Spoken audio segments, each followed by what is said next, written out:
Allez-y. Merci, Monsieur le Président. Monsieur le Président, chers collègues, sur ce budget et Néo-Terrain en particulier, il y a donc beaucoup d'affichage et beaucoup d'annonces et peu d'ambition au final pour les agriculteurs de notre région. Les propositions et les objectifs stratégiques au nombre de 5 en sont l'image. Le 27 novembre dernier, les agriculteurs ont manifesté contre des citadins qui les agressent car ils ne connaissent rien à leur métier.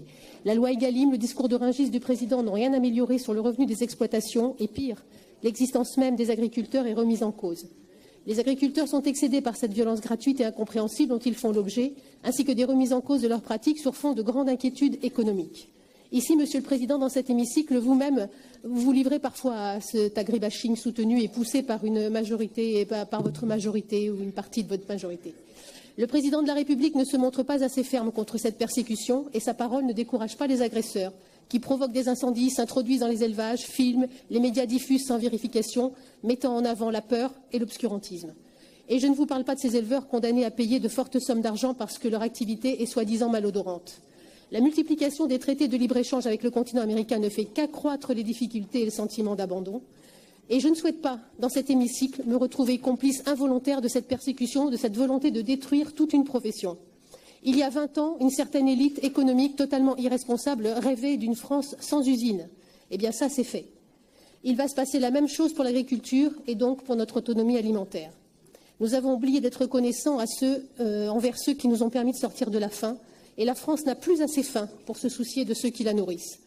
Aucune autre profession n'a été capable de s'adapter à ce point-là. Mais je croyais qu'il n'y avait pas de sujet nationaux dans cet hémicycle. Alors j'ai mal compris. C'est juste une petite Véronique, phrase. Après, j'en reviens très très vite aux sujets régionaux, ne vous inquiétez pas.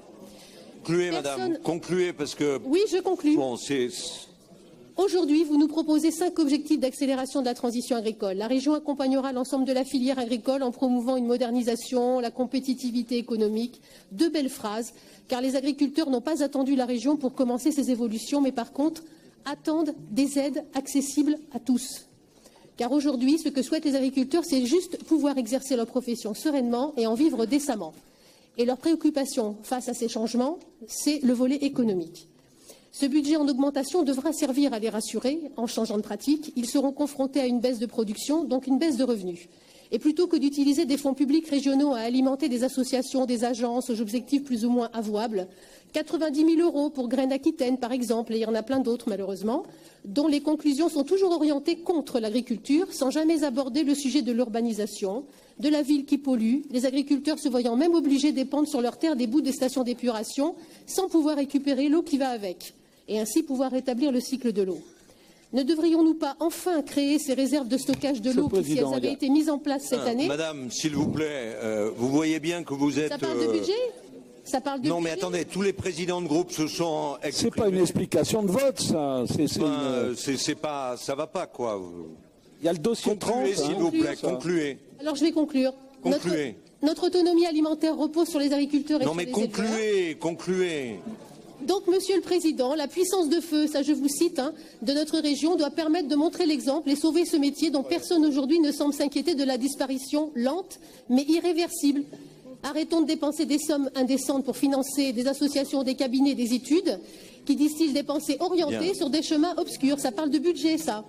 La science et la raison sont absents, mais les agriculteurs sont toujours les accusés. Bien. Voilà. C'est l'argent utilisé pour le budget régional, monsieur. Merci, madame. Je pense que vous êtes complètement dans la caricature.